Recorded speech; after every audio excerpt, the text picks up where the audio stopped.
back with another video. First, giving all praises to Yahweh, Bashem, Mashiach, Yahushai, Barakatah Yahweh, Barakatah Yahushai, Barakatah Yahweh, Barakatah Yahushai, Barakatah Yahweh, Barakatah Yahushai, Barakatah Yahweh, Barakatah Yahushai, Barakatah Yahweh, Barakatah Yahushai, Barakatah Yahweh, Barakatah Yahushai, Barakatah Yahweh, Barakatah Yahushai, Barakatah Yahweh, Barakatah Yahweh, Bashem, Mashiach, Yahushai. All praises due. Today, y'all, I'm gonna be coming out of the book of Jasher.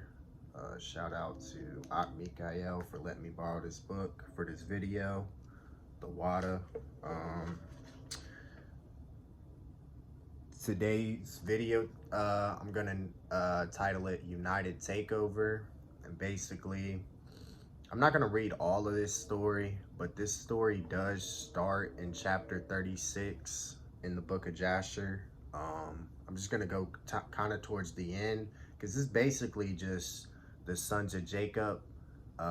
They basically just take over the whole land of Canaan, and it gets to a point where, man, the enemies have to pretty much throw in the towel. But I just wanted to do a breakdown on this to show you just how when we are united, man, nothing can touch us. Like we're completely unstoppable, northern and southern kingdom alike.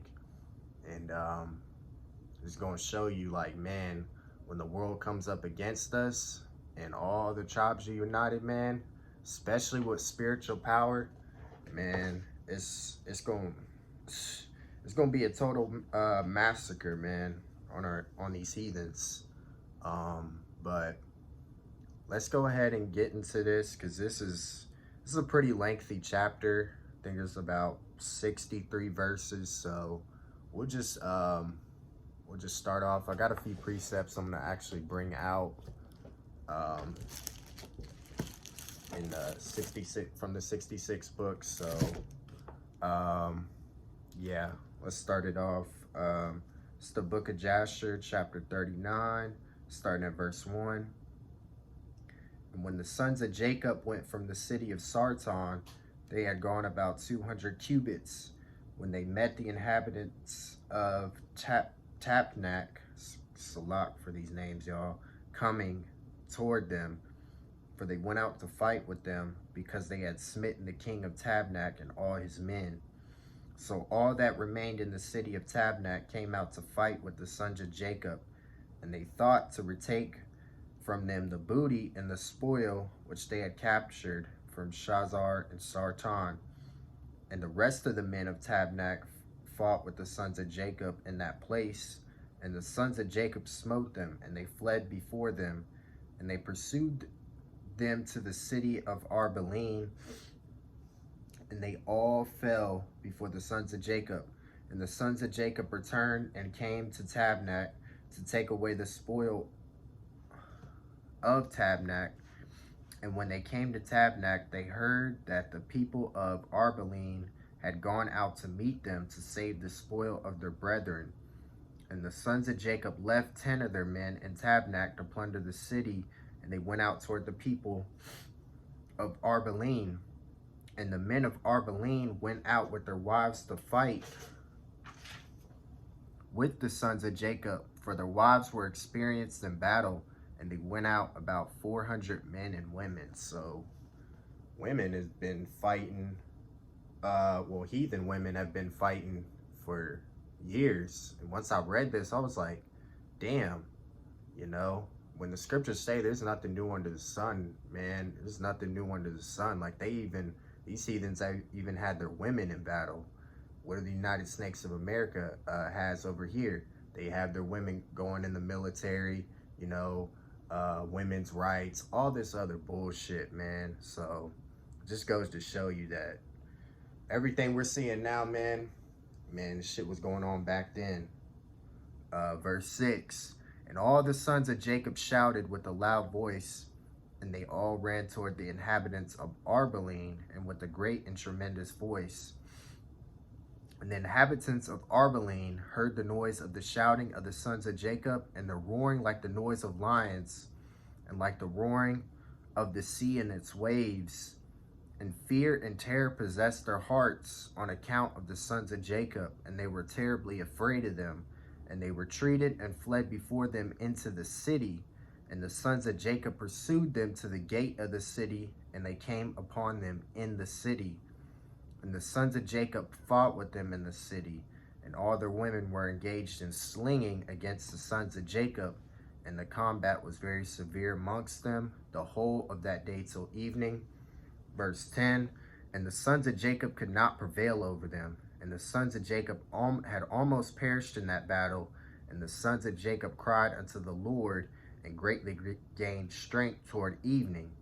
And the sons of Jacob smote all the inhabitants of Arbeline by the edge of the sword, men, women, and little ones. And I wanted to get a precept for verse 10. Just going to show you that when our enemies start to compass us, where shit seems like, damn, I don't know if we're going to win this battle. All we got to do is call on our power. This is what the Most High says. Let's go to Exodus chapter 14, verse 14. He says, the Lord shall fight for you, and ye shall hold your peace. So the Most High fights for us, man. That's why we have these enemies that are stronger than us, you know. If we tried to fight Japheth with their own weapons, they'd fuck us up, because the Most High gave them that weaponry, and they're experts at that. You know what I mean? They're experts at that. So that's why we're going to have that spiritual power to take Japheth and all these other nations down.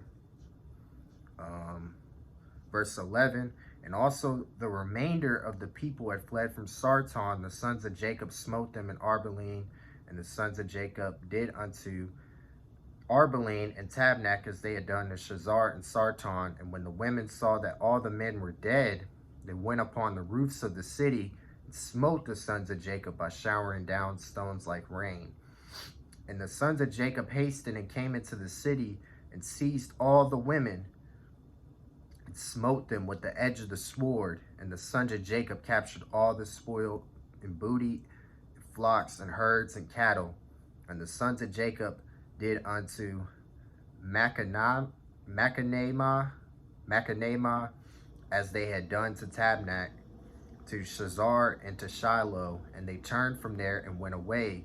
And on the 5th day, the sons of Jacob heard that the people of Gash had gathered against them to battle, because they had slain their king and their captains. For there had been 14 captains in the city of Gash, and the sons of Jacob had slain them all in the first battle. And the sons of Jacob that day girt on their weapons of war, and they marched to battle against the inhabitants of Gash. And in Gash there was a strong and mighty people of the Amorites, and Gash was the strongest and best fortified city of all the cities of the Amorites, and it had 3 walls. So basically they're about to go up against the strongest city in in the land of Canaan, right near where our land is, you know what I mean? So just goes to show you that as Israelites, we're bold, and no matter what the circumstances, as long as we got our power backing us, we ain't got nothing to worry about. You know what I mean? You see how, Gash was described as the strongest and fortified city, but we're going to read and see what happens to him. Verse 16, and the sons of Jacob came to Gash, and they found the gates of the city locked, and about 500 men standing at the top of the outermost wall, and a people numerous as the sand upon the seashore were in ambush for the sons of Jacob from without the city at the rear thereof. And the sons of Jacob approached to open the gates of the city, and whilst they were drawing nigh, behold, those who were in ambush at the rear of the city came forth from their places and surrounded the sons of Jacob. And the sons of Jacob were enclosed between the people of Gash, and the battle was both to their front and rear. And all the men that were upon the wall were casting from the wall upon them arrows and stones. And Judah, seeing that the men of Gash were getting too heavy for them, Salah. And Judah, seeing that the men of Gash were getting too heavy for them, gave a most piercing and tremendous shriek, and all the men of Gash were terrified at the voice of Judah's cry, and men fell from the wall at his powerful shriek, and all those that were from without and within the city were greatly afraid of their lives. And the sons of Jacob still came nigh to break the doors of the city, when the men of Gash threw stones and arrows upon them from the top of the wall and made them flee from the gate. And just wanted to bring this point out. You think about where it's talking about where Judah basically did like a loud shriek to, like, you know, shake up the inhabitants of Gash. It's just like, man, what you think about a lion? What does it do before it attacks? It roars. You know what I mean? I personally believe that's why the lion is referenced, you know, throughout the scriptures. You know what I mean? Just off of accounts like this, it's like basically like a battle cry. You know what I mean? And I wanted to bring this precept out. This is Proverbs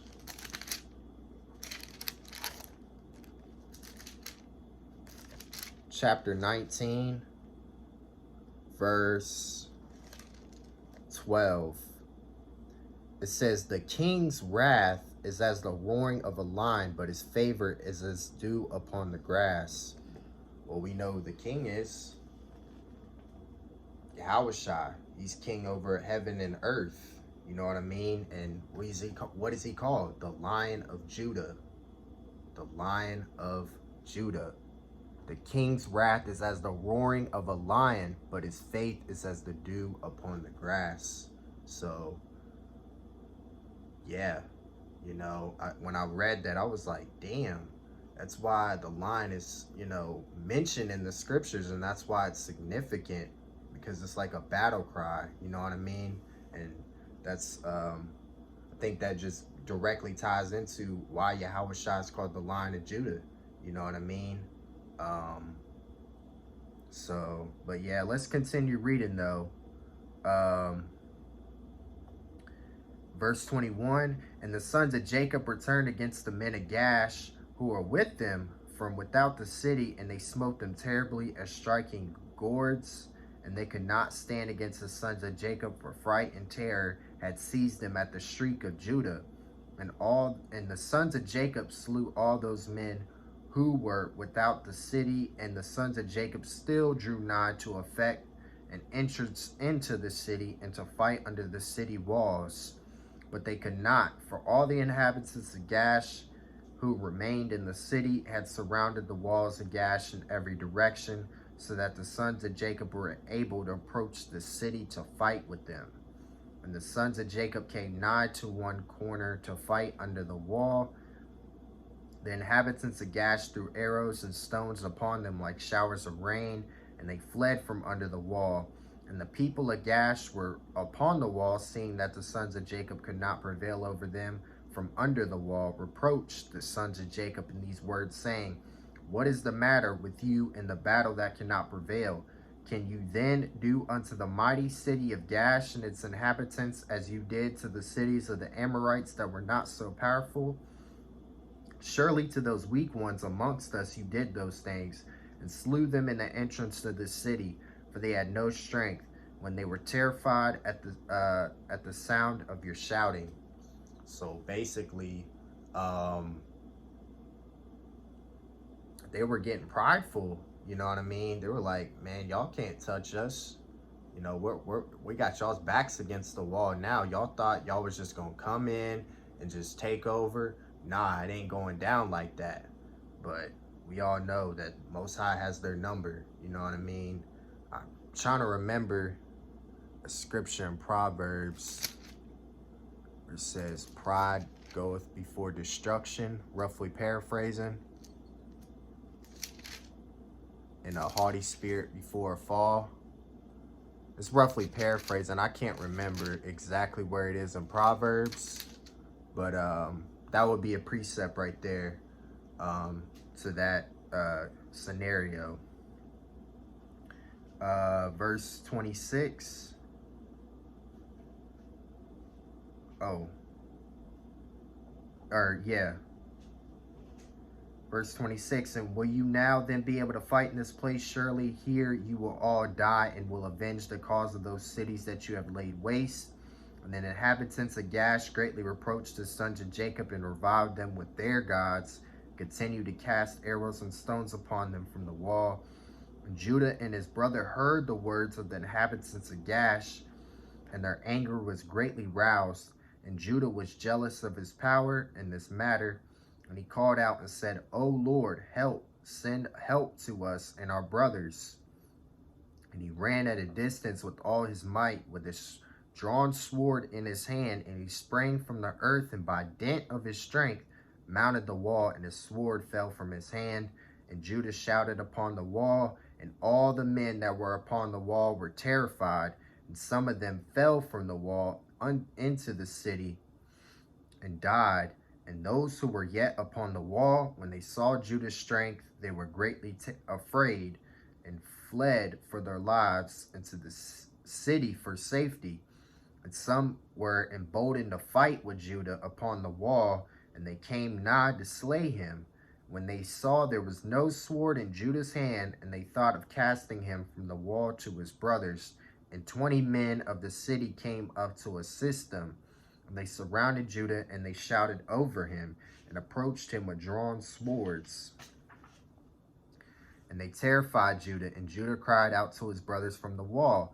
And Jacob and his sons drew the bow from under the wall, and smote 3 of the men that were upon the top of the wall. And Judah continued to cry, and he exclaimed, O Lord, help us. O Lord, deliver us. And he cried out with a loud voice upon the wall, and the cry was heard at a great distance. And after this cry, he again repeated his shout. And all the men who surrounded Judah on the top of the wall were terrified, and they each threw his sword from his hand at the sound of Judah's shouting, and his tremor, and fled. And Judah took the swords which had fallen from their hands, and Judah fought with them, and slew 20 of their men upon the wall. And about 80 men and women still ascended the wall from the city, and they all surrounded Judah. And the Lord impressed the fear of Judah in their hearts, that they were unable to approach him. And about 80 men and women still ascended the wall from the city, and they all surrounded Judah, and the Lord impressed the fear of Judah. Salah. Verse 36. And Jacob and all who were with him drew the bow from under the wall, and they slew 10 men upon the wall, and they fell below the wall before Jacob and his sons. And the people upon the wall, seeing that 20 of their men had fallen, they still ran toward Judah with drawn swords, but they could not approach him, for they were greatly terrified at Judah's strength. And one of their mighty men, whose name was Erud, approached to strike Judah upon the head with the sword, when Judah hastily put his shield to his head, and the sword hit the shield, and it was split in two. And this mighty man, after he struck Judah, ran for his life at the fear of Judah, and his feet slipped upon the wall, and he fell amongst the sons of Jacob, who were below the wall. And the sons of Jacob smote him and slew him. And Judah's head pained him from the blow of the powerful man, and Judah had nearly died from it. And Judah cried out upon the wall, owing to the pain produced by the blow, when Dan heard him, and his anger burned within him. And he also rose up and went at a distance, and ran and sprang from the earth, and mounted the wall with his wrath excited strength. And when Dan came upon the wall near unto Judah, all the men upon the wall fled, who had stood against Judah, and they went up to the second wall, and they threw arrows and stones upon Dan and Judah from the second wall, and endeavored to drive them from the wall. And the arrows and stones struck Dan and Judah, and they had nearly been killed upon the wall. And wherever Dan and Judah fled from the wall, they were attacked with arrows and stones from the second wall. So you see that um, this is a tough battle for them. You know what I mean? This is not an easy battle for that, that they're going through right now. But as soon as they call on the Most High, man, you just see him working. You know what I mean? You see the enemy start getting afraid. You see them starting to back down because, I mean, they know who we were. They still know who we are. You know what I mean? They know exactly who we are. That's why in Psalms 83 and 4, it says, actually, let me get that real quick. But this is why they don't want us together. They don't want us together, man, because they know when we're together, especially Northern and Southern Kingdom united, man, nobody can touch us on this planet. This is Psalms 83 and 4. They have said, come and let us cut them off from being a nation, that the name of Israel may be no more in remembrance. Why would they want to do that? Why would they want to cut us off? Because they know we're strong together. They know we're strong together. That's why every time they've got a chance of getting us in captivity, they don't want to fucking let us go. They don't. Like, they cannot, they ain't gonna rise up over us. But Most High always puts that, hardens their hearts to think like that, just so he can get glorified when we eventually fuck them up for all the bullshit they put us through. Shit's a lot. I think I stopped at verse 41. And Judah cried out upon the wall owing to the pain produced by the blow. When Dan heard him, and his anger burned within him, he also rose up and went at a distance, and ran and sprang from the earth, and mounted the wall with his wrath excited strength. And when Dan came upon the wall near unto Judah, all the men upon the wall fled who had stood against Judah, and they went up to the second wall, and they threw arrows and stones upon Dan and Judah from the second wall, endeavored to drive them from the wall. And the arrows and stones struck Dan and Judah, and they had nearly been killed upon the wall. And wherever Dan and Judah fled from the wall, they were attacked with arrows and stones from the second wall. And Jacob and his sons were still at the entrance of the city below the first wall, and they were not able to draw their bow against the inhabitants of the city, as they could not be seen by them, being upon the second wall. And Dan and Judah, when they could no longer bear the stones and arrows that fell upon them from the second wall, they both sprang up upon the second wall, near the people of the city. And when the people of the city who were upon the second wall saw that Dan and Judah had come to them upon the second wall, they all cried out and descended below between the walls. And Jacob and his sons heard the noise of the shouting from the people of the city, and they were still at the entrance of the city, and they were anxious about Dan and Judah, who were not seen by them, they being upon the second wall. And Naphtali went up with his wrath, excited might, and sprang upon the first wall to see what caused the noise of shouting, which they had heard in the city. And Issachar and Zebulun drew nigh to break the doors of the city, and they opened the gates of the city and came into the city. And Naphtali leaped from the first wall to the second, and came to assist his brothers. And the inhabitants of Gash, who were upon the wall, seeing that Naphtali was the third who had come up to assist his brothers, they all fled and descended into the city. And Jacob and all his sons and all their young men came into the city to them. Verse 49. And Judah and Dan and Naphtali descended from the wall into the city, and pursued the inhabitants of the city. And Simeon and Levi, who were from without the city, and knew not that the gate was open, and they went up from there to the wall, and came down to their brothers into the city.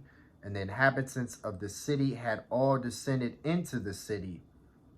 And the sons of Jacob came to them in different directions, and the battle waged against them from the front and the rear. And the sons of Jacob smote them terribly, and slew about 20,000 of them, men and women. Not one of them could stand up against the sons of Jacob. So we see Naphtali and pretty much straight Northern Kingdom, you know, helping out Southern Kingdom, man. Uh, Judah, yeah, Khan. So it, like I said, man, this story just goes to show you, man. It's like just when one of us looked like we was about to go down, it's like another one of you know, let me go back up. Naphtali went up with his wrath excited might and sprang up the first wall to see what caused the noise of the shouting which they had heard, and they opened the and Issachar and Zebulun drew nigh to break the doors of the city, and they opened the gates of the city and came into the city. So Naphtali just came through, man, like a Mack truck pretty much. You know what I mean? So it's like when one of us on the verge of feeling like we're about to fall, man, Most High, nah, he never allows that. That's why we're getting this truth now. You know what I mean? Just think about what's it, Amos 9:9, where he said, "The least grain shall not fall upon the earth." I feel like it kind of applies to this too, because it's like nobody in this battle is, you know, every time somebody's close to death, Judah or one of them, we're all united on one accord, and we're taking our enemies out. You know what I mean? And that's exactly how it's going to be when we get that spiritual power. Just the difference is we don't have a shot at getting killed. You know what I mean? They, and this time, they had a shot at getting killed. That's why we needed the Most High, you know what I mean? And just to be experienced in warfare, because without war, then you can't take over anything, you know what I mean? It's all about pretty much rulership. This is what this all is all about, you know what I mean? Just coming into this truth, figuring out who we are. This is what we're going to be doing. We're going to be breaking down these nations. It's a lot. I just had to bring that point out. This is verse 50. Oh, Salat, verse 51. And the blood flowed plentifully in the city, and it was like a brook of water. And the blood flowed like a brook to the outer part of the city and reached the desert of Beth Sharon. So, yeah, like a brook of water is basically, it's like, I looked it up. It's like a small stream of water. I think it's like the smallest body of water. Yeah, man, they had their blood flowing from city to city. And what do you, well, let me get it real quick, because this was intact back then. This is coming back too. You know what I mean? Let's go to Numbers 35. Chapter 35. I'm almost at the 30-minute mark, y'all, so I'm probably gonna have to make a part 2. Numbers chapter 35, verse 33 and 34. It says, "So you shall not pollute the land wherein you are, for blood it defiled the land, and the land cannot be cleansed of the blood that is shed therein, but by the blood of him that shed it. Defile not therefore the land which ye shall inhabit, wherein I dwell, for I the Lord dwell among the children of Israel." So they were basically cleaning house. Cleaning house, man. Taking over. And that's exactly what we're going to be doing here. It's exactly what we're going to be doing to our enemies. Really all over the world. But it's going to be mainly here, because the United States of America has the biggest concentration of Israelites on the planet. Yeah, I think I'm going to cut it right here, y'all, because it's almost at the 30-minute mark.